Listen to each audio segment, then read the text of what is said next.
Geek Therapy Radio.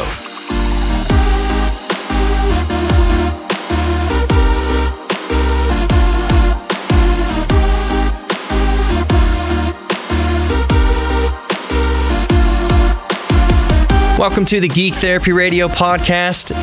This week has just flown by. I was thinking to myself earlier, I uploaded a podcast on Monday. I uploaded the broadcast podcast Monday. Nope, I uploaded that on Friday. I uploaded that before the actual broadcast. So it's been several days between podcasts. That's why I'm recording this one right now. As I said, the week flew by. I had Monday off for Memorial Day. Hope everyone had a happy Memorial Day here in the United States. If you're abroad, I hope your Monday, it obviously wasn't Memorial Day, maybe, wherever you were, but I hope you had a good Monday regardless. On Monday, for those of you listening around the world, let me tell you one very, very American tradition on Memorial Day. On Memorial Day and July 4th, possibly one of the biggest traditions, obviously, besides paying respects to those who help keep us safe, and remembering. See, here's how I treat Memorial Day and July 4th. More than anything, I tend to focus on prisoners of war and missing in action. Memorial Day and July 4th, but especially Memorial Day, for me, is less of a patriotic day. July 4th is a patriotic day. Memorial Day is a way more somber day. There's way more remembrance. Obviously, it's Memorial Day, but there's way more focus, at least for me personally. I don't think most Americans celebrate Memorial Day the way it's intended. I honestly think if you asked a lot of Americans, especially maybe the younger Americans, they wouldn't know what Memorial Day was. They just know that you have a day off from school, which doesn't really matter this year because everybody has a day off from, going to school at least. Anyways, I think the mentality of Memorial Day is lost on a lot of people, but for me, that's when I wave or I put up the flag, the prisoner of war missing in action black flag on the garage. I will wave it either by itself or with the American flag, but either way, the black flag of prisoners of war missing in action goes up. And it's remembering all prisoners of war and missing in action from the countries fighting for noble causes, fighting for the freedom of the people. It's not celebrating terrorists missing in action or anything like that. It's to remember. It's to remember Australians, the British, Israelis, Americans, of course, anywhere in the world, any of the allies, basically. But really, it's just to remember the tragedy of war, period. You think back, and obviously this is not sympathizing with the Nazi cause or anything like that, but you think back to World War II, a lot of those fighting were Americans and Germans and British and German. A lot of these Germans, they didn't agree with Hitler, but their country drafted them into service. They had no choice but to be there. These 18, 19-year-old, sometimes younger kids, basically, fighting wars that they had no desire to fight. That they couldn't possibly voice their opposition to what was going on. If a 19-year-old German soldier in 1942 expressed any sort of criticism of Hitler, he'd be put to death. That's just the way it was. So you can sympathize with the soldier in the plight of the soldier without sympathizing with what they were fighting for. Because a lot of them were just fighting because they were told to fight and they had no option but to fight. So for me, Memorial Day is complete remembrance and empathy and consideration of the soldier separate from the cause that they're fighting for. You can support the soldier, you can be empathetic of the soldier and sympathize their plight, and that doesn't mean that you have to support the rise of communism or fascism or whatever. It's just remembering the soldiers. who gave all for their country, whatever the country required of them, regardless of the choice they had. Now, of course, there were a lot of volunteers. Don't get me wrong. There were a lot of volunteers. Despite the draft going on, there are volunteers. One of the reasons Memorial Day is such a poignant holiday for me is that, yes, I do have a family member that I have many family members that served in the military, but I was closest to my dad. He served in Vietnam. I've talked about that before. So Memorial Day for me it's really a mixed bag of emotions. And one reason that I do fly the POW MIA flag, Prisoner of War Missing in Action flag, is that my dad flew that flag 365 days a year, not just Memorial Day. He had the POW MIA flag always flying. He would bring out the American flag on some occasions. He wouldn't have the American flag flying all the time, but of course it would be flying on pertinent holidays. It would be flying on President's Day, Memorial Day, July 4th. All the major holidays, the American flag would be flying, or if there was some national tragedy or national triumph or something like that, fly the American flag. But whether or not the American flag was outside hanging on the garage, the POW flag was always waving, just in tatters, always waving. And it was obvious that that was mostly what was on his mind. He went to Vietnam, and what touched me off on talking about this was I talked about there are volunteers and draftees. My dad volunteered to go to Vietnam. His circumstance was such that he was, at the time, he knew he was going to flunk out of college, and he thought, well, for sure he was going to get drafted. If he flunks out of college, there's no way he wasn't going to get drafted. So he thought he was giving himself the best odds and the best shake of the stick. He was going to go volunteer and basically choose his path in the Army to give himself the best shot of getting through it. He knew he was going to get drafted. He was just going to jump the gun, literally, go volunteer so that he can say, okay, I want to go, I'll go help over here, in Saigon or somewhere off of the front lines. So he volunteered, went. That's not the case.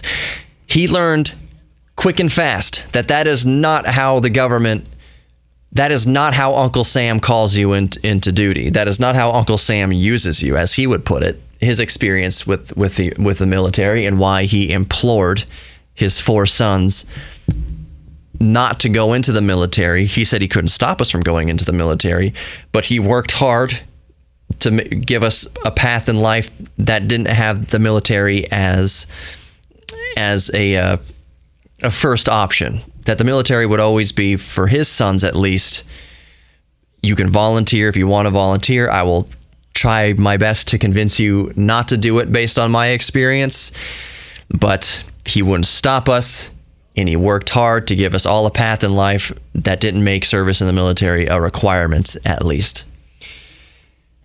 And his reasoning was that when you join the military, Uncle Sam doesn't care that you're my sons. You are a bag of meat that they will train to hold a rifle and do whatever you need to do for Uncle Sam. He was not talking bad about the military. He has many brothers, or figuratively speaking, that were in the military. Actually, his real brothers, at least one of them, was in the military. He has respect for the military. He has respect for everybody in the military. But his reasoning was, you're my son. Uncle Sam doesn't care that you're my son.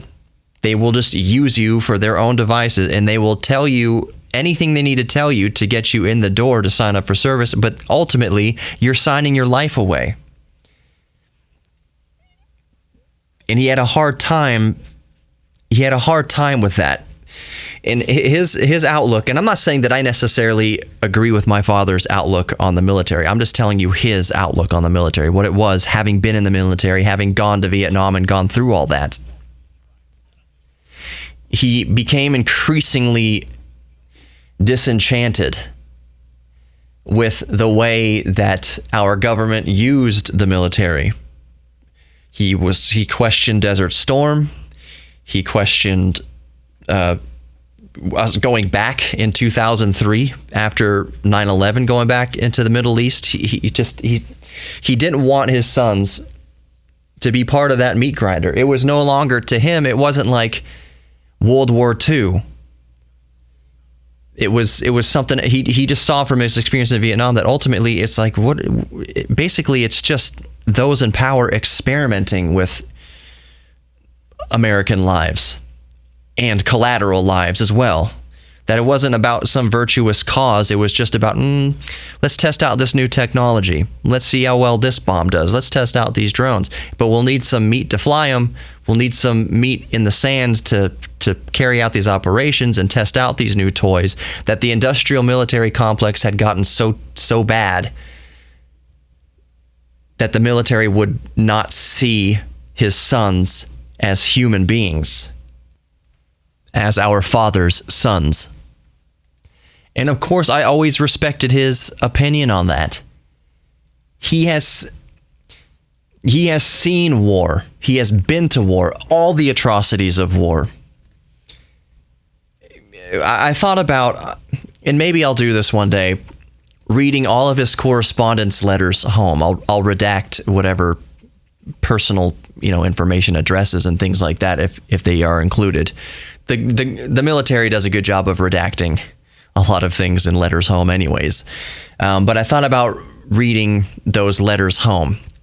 One of the things that he mentions in there, you see this progression as the months go by, as his letters come home. You see the kind of progression of mentality that at one point he says, I'm not sure what we're doing here.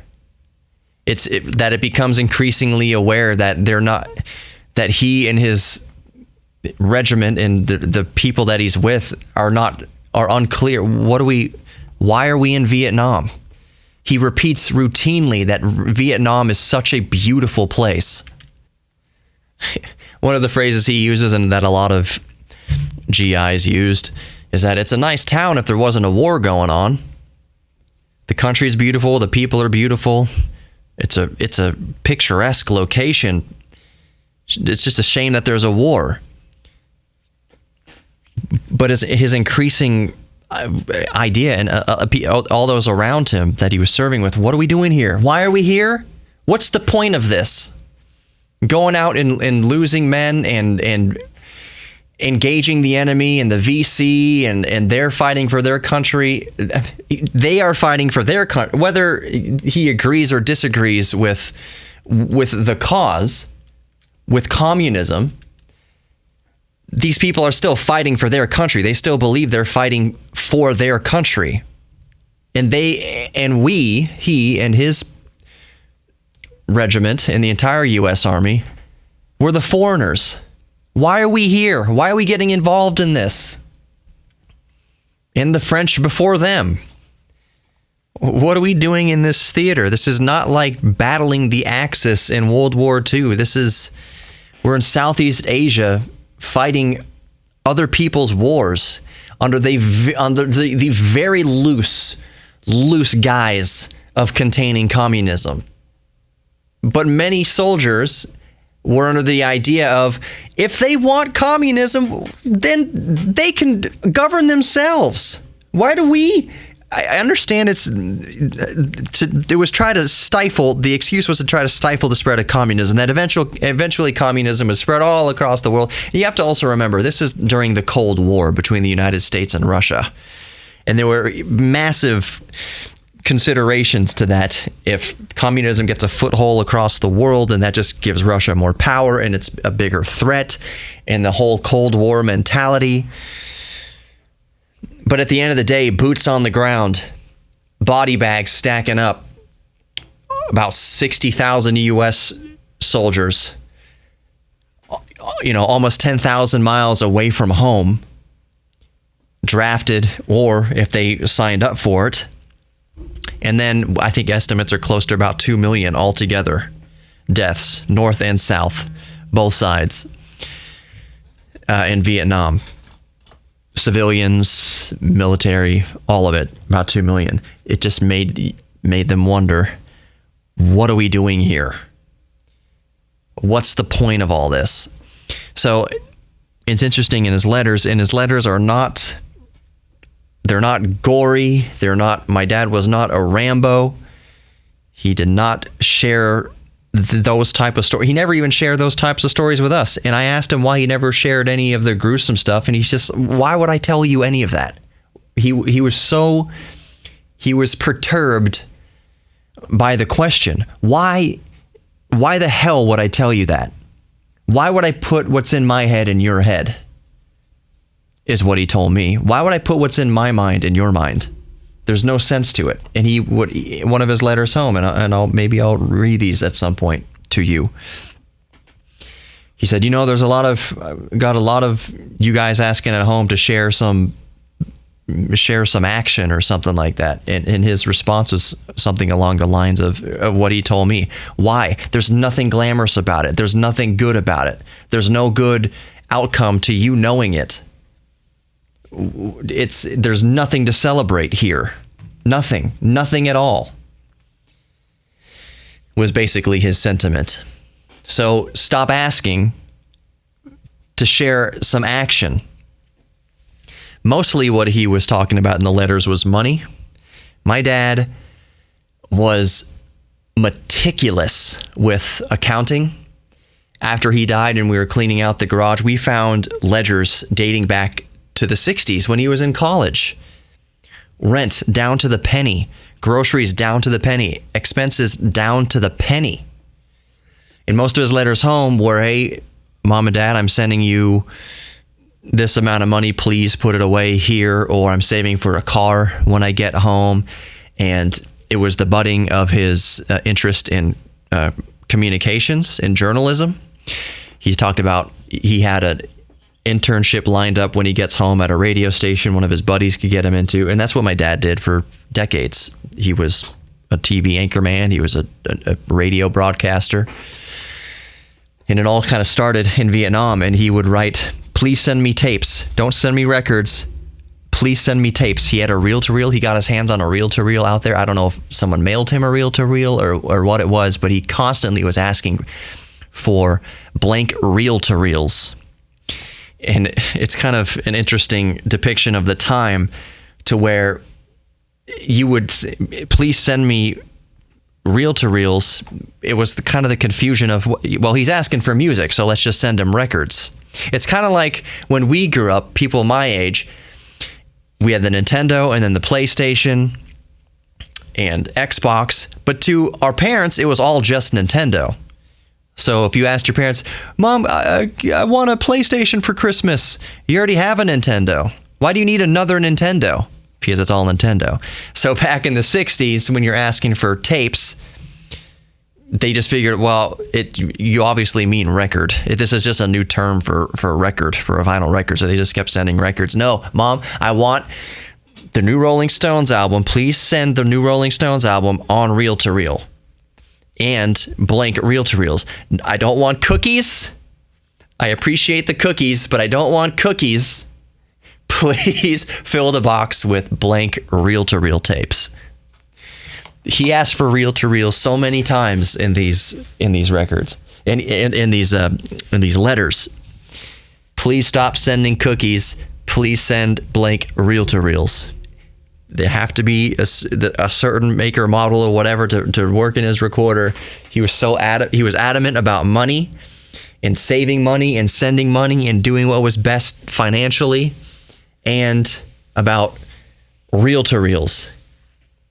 He didn't go over there as a correspondent. He didn't go over there to be a journalist. He was in the 199th Infantry Charlie Company. I'm trying to remember. 199th Infantry Battalion, Charlie Company for sure.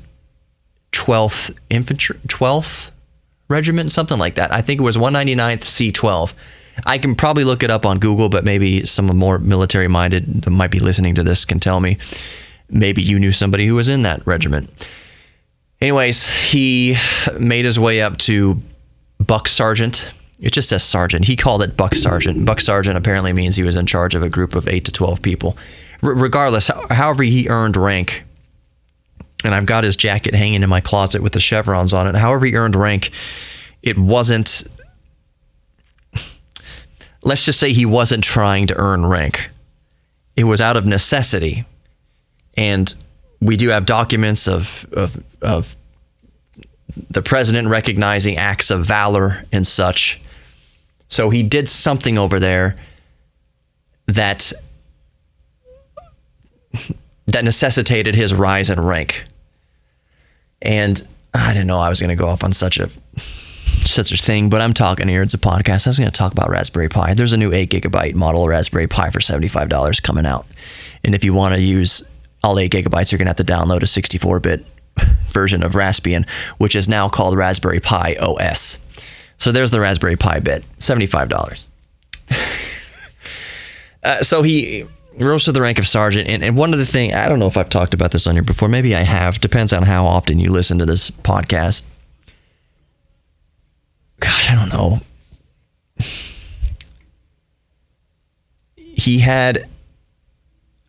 It's an understatement to say that he had a hard time with his experience when he got back. As my uncles would say, my brother left, but he didn't come back. Somebody named Alan came back. Wasn't the person I knew when he left.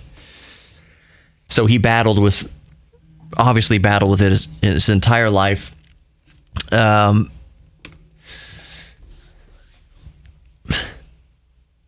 So he was a sergeant. That means he was in charge of at least a troop of people.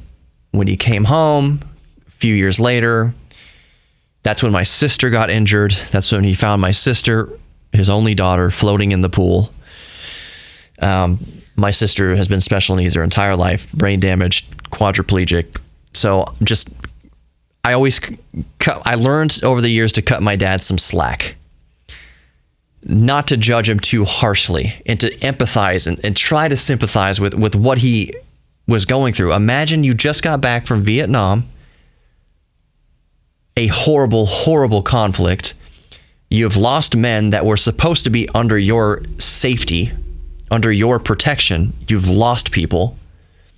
Some would say, well, you saved more than you lost. This could have been way worse. That doesn't matter. What I've learned from dealing with people who've been over there and a father's been over there, that doesn't matter. Those are words of no consolation. It doesn't bring back those that were lost under their protection. It's all a hit. So he lost friends under his protection, had to send them home in body bags. Then he came home and almost lost one of his daughters under his protection. You could argue that his daughter was lost. That type of severe brain damage and quadriplegia, what kind of life is that? But that happened under his watch again, but this time to one of his own children. And that's why he was so adamant, one of the reasons why he was so adamant about his 4 sons not going into the military. He's already lost. There's been so much pain and suffering and death under his watch, in his mind, that he didn't want to risk his sons now. He already almost lost and arguably lost his daughter when he came home in peacetime. It's also the reason why he didn't want us having motorcycles. And after we had the pool in San Antonio, we never had a pool again when we moved to Houston. We didn't have a trampoline out in the backyard. We were not restricted from physical activity and going out and getting hurt. We still found ways to get hurt. He just thought, why am I going to introduce easier ways to get hurt in our own backyard? If you're out climbing in the woods and you fall from a tree, that's one thing. But he wouldn't be able to forgive himself if he bought a big trampoline, put it in the backyard, and one of us broke our necks. He already had one child get hurt in backyard amusement.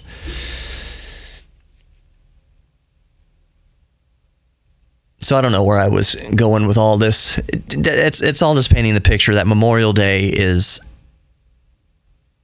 it means different things to different people. And I'm only telling you what it means to me. And maybe my brothers and maybe the rest of my family, anybody who knew my dad closely, that there seem to be people, and that's an understatement.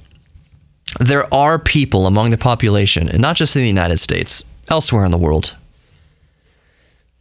But the United States definitely is well known for patriotism. And there's a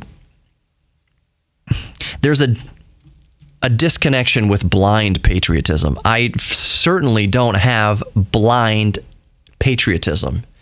I know the cost of what we do have. I grew up with the cost of what we do have. And I think that, man, I haven't been through anything in my life. My dad went to war when he was early 20s. What have I done? And I'm both thankful. I'm more thankful for that I grew up in an era where I wasn't drafted by my country to go fight a war, or that there wasn't a conflict where I felt a huge pressure to enlist. That by and large, because people like my dad served and did what they did, I don't have to do that. I'm not obligated to do that, and I'm under no direct threat of having to do that. Also, at this point, I'm not too old, but there would be people. It depends on how big the conflict is. There would be men and women picked before me. If the choice was between me, 36, 37 years old, and a 19-year-old in the prime of his life, that doesn't wear glasses, that hadn't had a couple of collapsed lungs, that doesn't have a bad lower back, they're going to choose that person first. That doesn't mean they wouldn't choose someone like me. And like I said, it depends on the conflict. If you need people over there, can you hold a freaking rifle? We're going to use you. But luckily, we don't have any conflicts like that. And pray to God we don't for a long time. Hope we never do. But Memorial Day is different. Some people celebrate it as this blind patriotism. They wave the flags and they say the Pledge of Allegiance, and they have this blind patriotism because often, not all the people, but often, they've never been directly impacted by the true cost of it all. That there's no glory in it.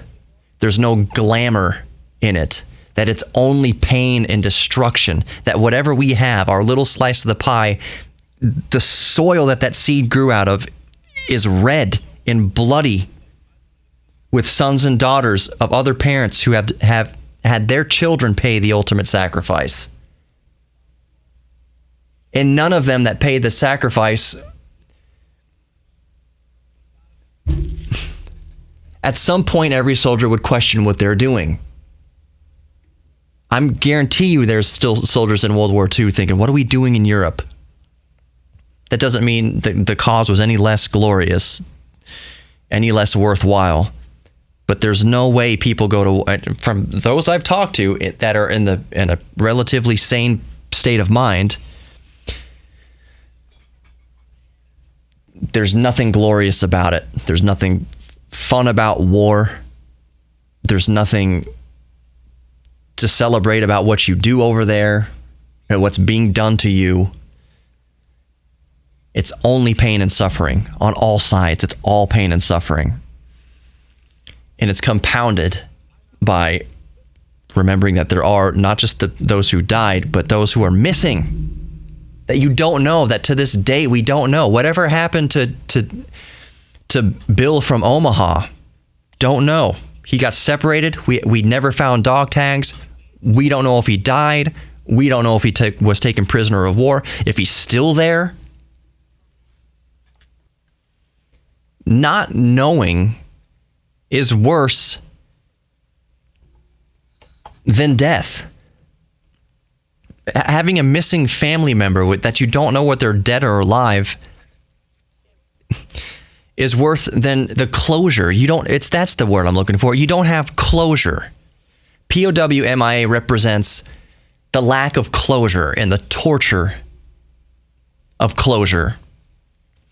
It says prisoner of war missing in action. It doesn't say KIA or MIA. I mean, it says MIA, obviously, but it doesn't say KIA.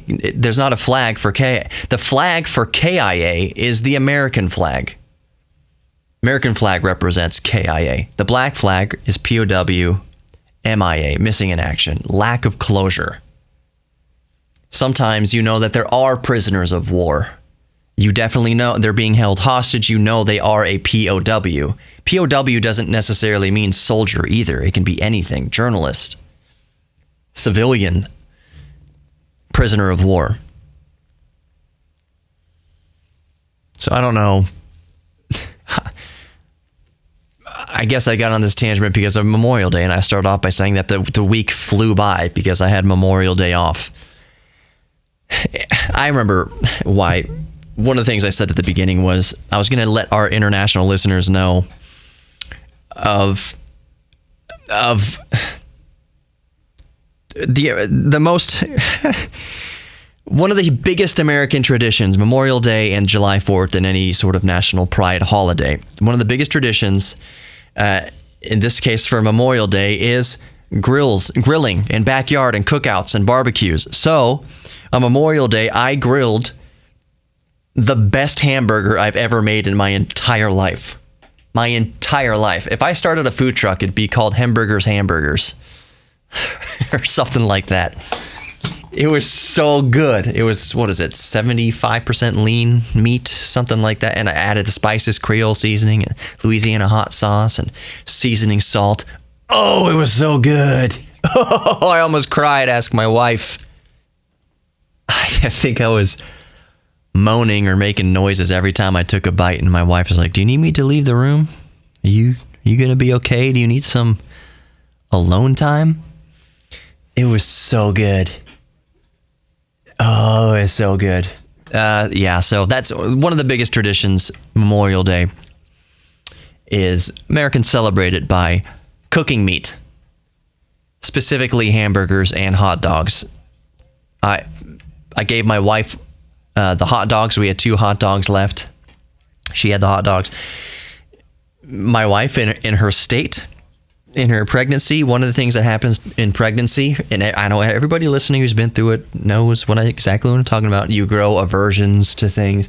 So when I'm grilling, it's not a propane grill. It's not some smokeless operation. There's smoke billowing out of the grill. The fat from the meat is dripping down into the coals. It's a charcoal grill, just as God intended.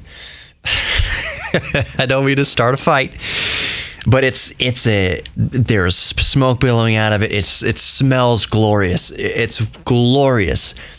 But if you're pregnant, it can be a little bit much, especially when you open up the grill and the smoke just comes flying out of it. Oh, I love it. I absolutely love it. It's one of my favorite things to do is to sit out there on a warm evening and grill and drink a beer or drink a drink and read or listen to music. I always have the music going. Everything out there is solar powered. The lights are solar powered. The speakers are solar powered. It's all running off of my pure sine wave inverter. I almost got off on a tangent about solar panel. I fixed my solar panel. For some reason, it wasn't charging. It would be the middle of the day, sun shining, and the charge controller would show the picture of a moon, which means that it's nighttime, or the charge controller thinks it's nighttime, which means there wasn't enough current coming off of the solar panel to trigger it to charge. So I went through the troubleshooting process. I got out the voltmeter. That's how you do the troubleshooting with anything electrical. Is it just went through every point of connection, saying, okay, where's the weak point? So I tested it at the solar panel input on the charge controller. It was showing up as 7 or 8 volts. It's like, that's not right. Open voltage for the solar panel should be around 20 to 22 volts, completely open circuit. So why am I only getting 8 volts of input? There was some sort of resistance somewhere. So I went up on the roof. It's the patio roof.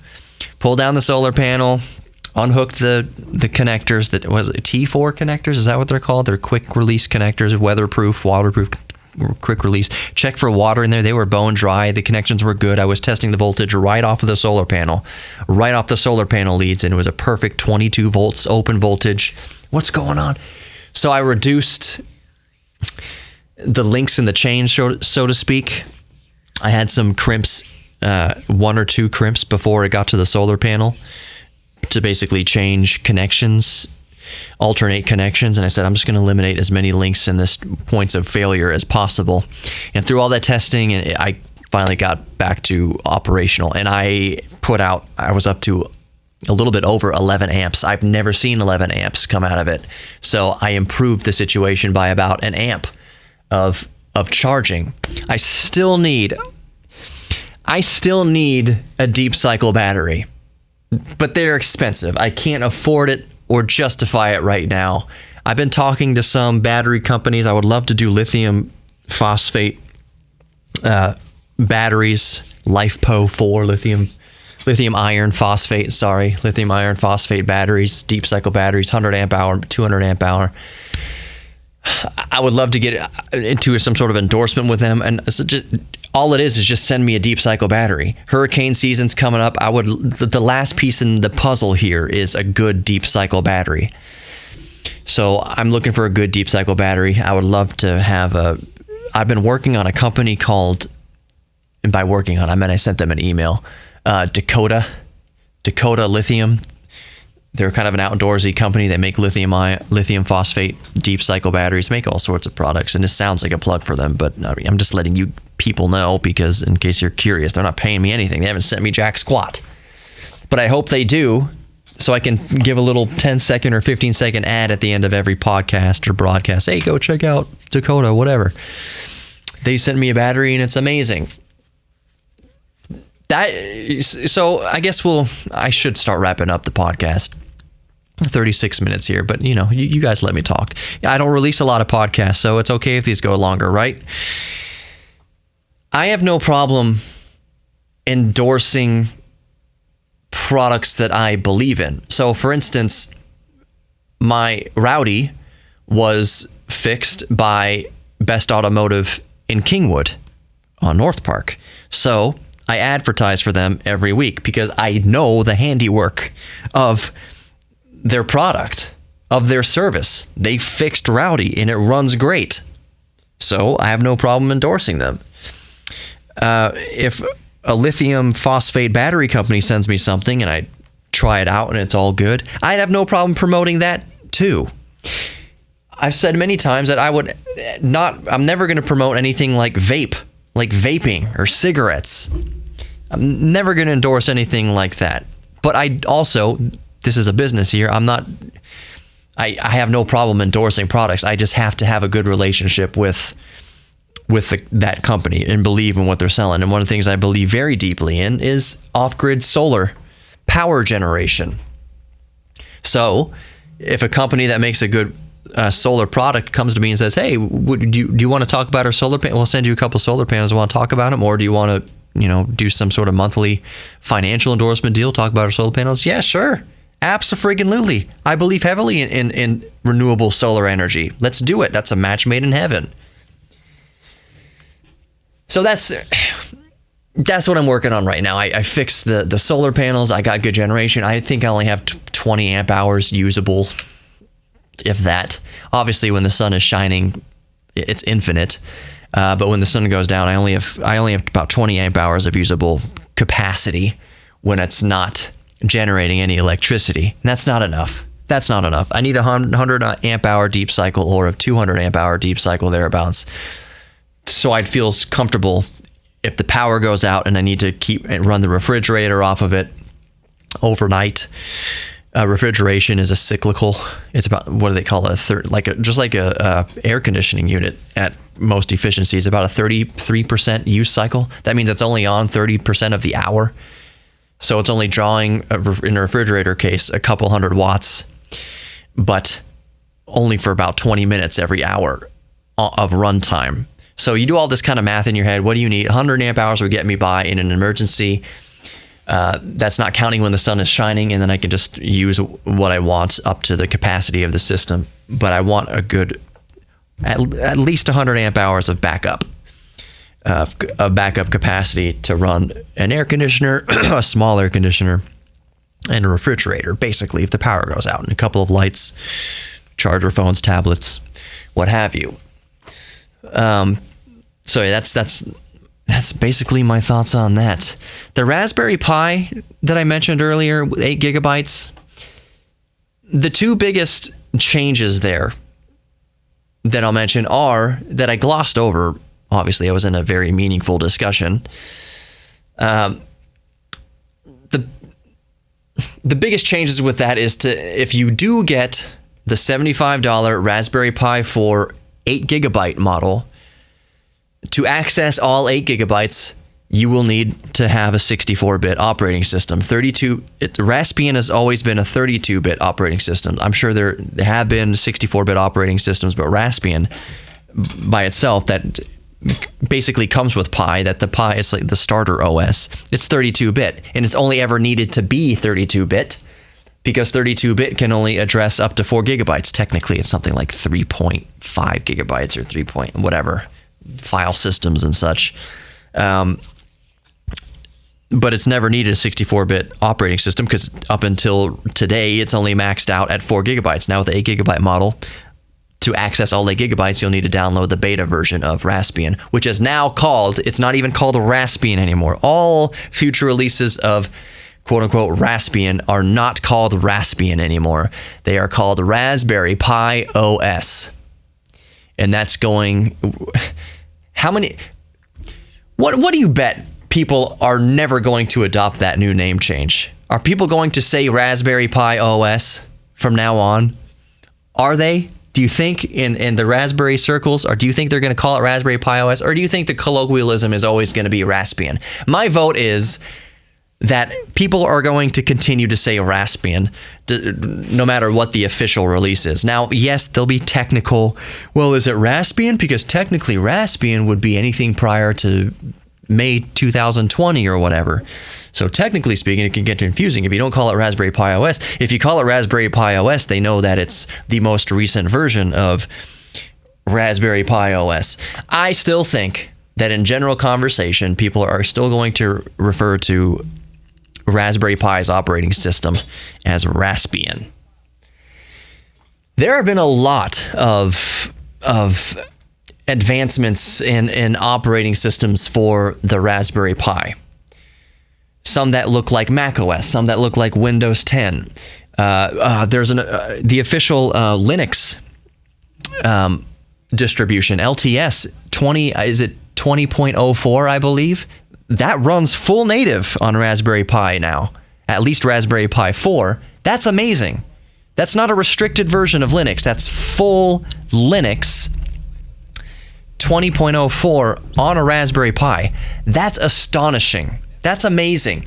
People have made more. This is the name of the game with Raspberry Pi. It's all about tinkering and coding and seeing what you can do with it. For a while there, it was almost impossible to stream Netflix, but there have been major advances there. There's also been major advances on booting from USB 3.0. So that means you can plug in a solid state drive and boot it over USB.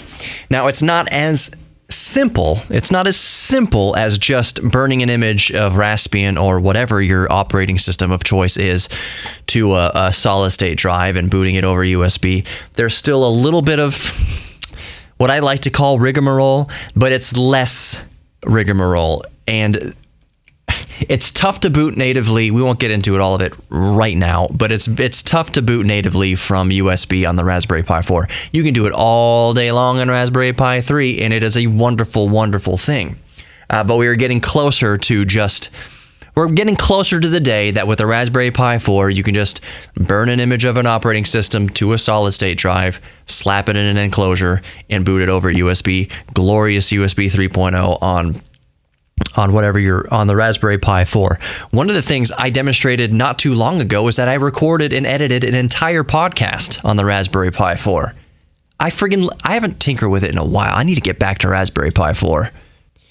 One of the things I did when I got my Ryzen 3900X build underway is that I cleaned up a whole bunch of cables and things that laying around the computer desk, and I had a handful of Raspberry Pis just laying around with their HDMI cables running all over the place and power cables, and I cleaned it all up. So they're all my Raspberries are sitting nice and pretty in a drawer in the Geek Cave.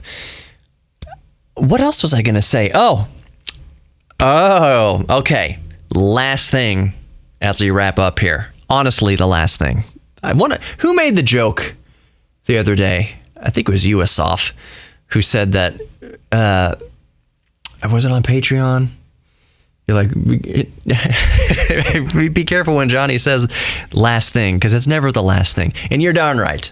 Rarely is it the last thing, but this is really the last thing here that I'm going to say for this week. However long I say it for, we'll see. But I have something huge in the works with the 8-Bit guy, David Murray. Those of you who are on my Patreon, first of all, thank you for supporting me on Patreon. But you already have a little inkling, a little allusion to what the 8-Bit guy and I are working on. And if you if you subscribe to the 8-Bit guy, David Murray, on YouTube, you saw his last video. You know where we both live. You know that he lives up in the Dallas-Fort Worth area. I live in Houston. And he's doing a tech tour of Texas, all the tech that's based in Texas, notable tech based in Texas. So I'll leave you to put the puzzle pieces together, especially those of you on Patreon who saw the little video that I put up, the little test video. He and I have got something cooking, and it's going to be very fun. It's going to be great exposure for Geek Therapy Radio, and I'm trying to... You already know what I'm talking about, but I'm trying to leave it a little bit vague in case things fall through and I got to think of something else. But what he and I have cooking should be great exposure for Geek Therapy Radio and what I'm trying to do here. And it couldn't come at a better time.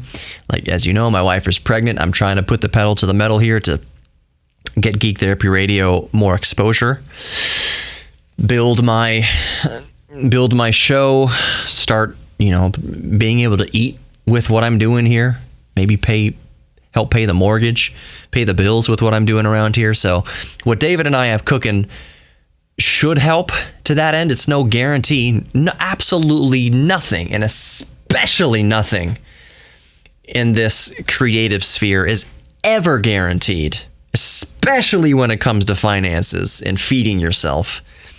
But I'm all about progress.